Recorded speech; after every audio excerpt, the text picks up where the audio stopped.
So let's start off with where we're at right now. 6 consecutive months of growth.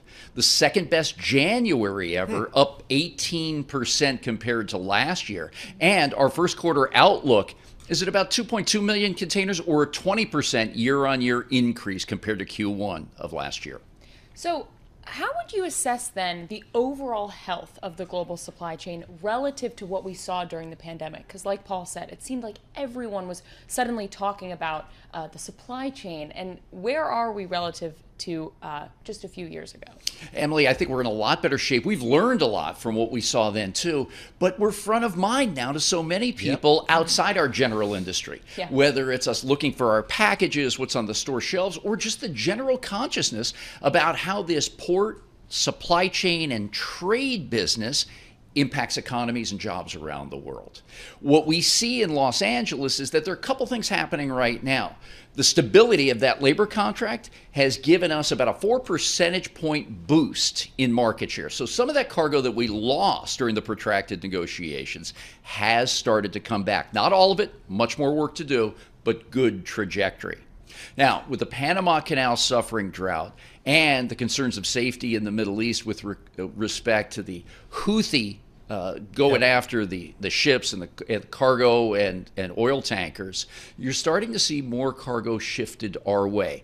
Not services being collapsed, not new vessels coming in, but higher levels of capacity and utilization, and importers and exporters saying, I may not want to take that much time, but the bigger difference is the gap between cargo that's moving east and Gulf Coast versus the West Coast is wider from a freight cost perspective.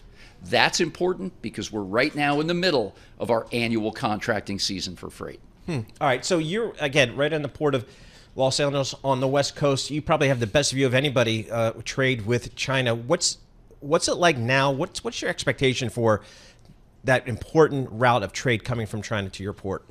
Paul, it's still our most dominant trading partner. 53% of Port of Los Angeles business is with China. Now, that's down from 57% at the end of year 2022, and it may drop into the mid-40s, as many supply chain executives are continuing with their China plus one strategy, looking at other locations to source and produce goods in.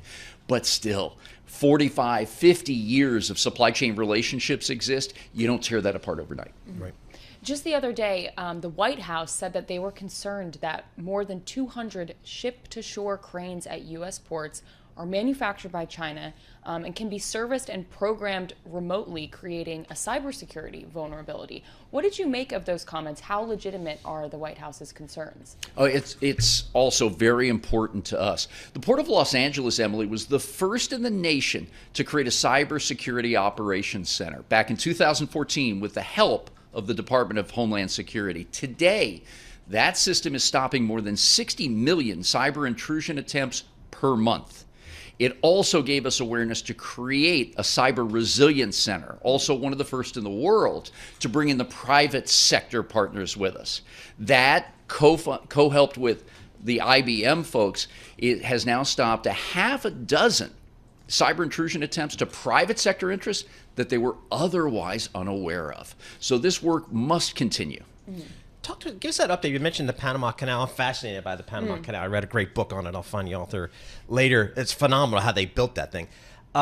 So what's wrong with the Panama Canal? There's a drought, and so the water levels are lower, so they're not taking the amount of freight they typically take? That's exactly it. And you think about a vessel at full capacity, they can't load to the top. And the transits through the canal are down some 23%, according to published reports thus far this year. Now, the Port Authority folks switched on. They're railing cargo from the Pacific side to the Atlantic for onward carriage to Europe and North America, but it's just not enough. And that's why this capacity issue is so important. The Path Between the Seas, David McCullough. That's the book. Phenomenal about the history of the Panama Canal. Some weekend reading. It's more than a weekend. It's a beast. All right, so Gene, so is your business, I mean, it's a GDP business? Is that how you kind of plan it out here? And so do you get a sense of, are your customers, what are they telling you about their sense of the economy? Broadly speaking, most are upbeat. 70% of our GDP is tied to you and me buying goods. Yep. Now, although the consumer purchasing was down a little bit in January, it was not unexpected. Great sales for the holiday season, nearly $1 trillion, up 3.8%. Last year, there was going to be a little bit of a lull in January, but the forward look is strong. The Atlanta Fed is currently estimating first quarter GDP around 2.9%, healthier than some had expected, and fourth quarter GDP came in beyond expectations.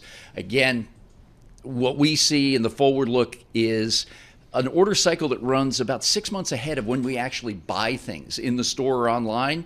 That inventory flow as a leading economic indicator appears good. So, Gene, I'm the captain of this big monster ship. I got my containers all over the place. How they don't fall off, I have no idea. I come into your port. How long am I there before I get back on my way?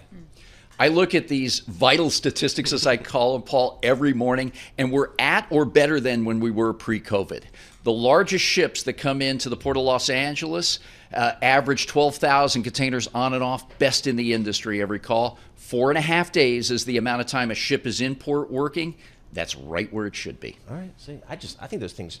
On my bucket list is to go on a cruise on one of those big things. And then every time I say that, people will email in and says that you do not want to go on one of those trips because it's not like you're going on the Queen Mary or anything. It's tough conditions for those folks that work on those ships.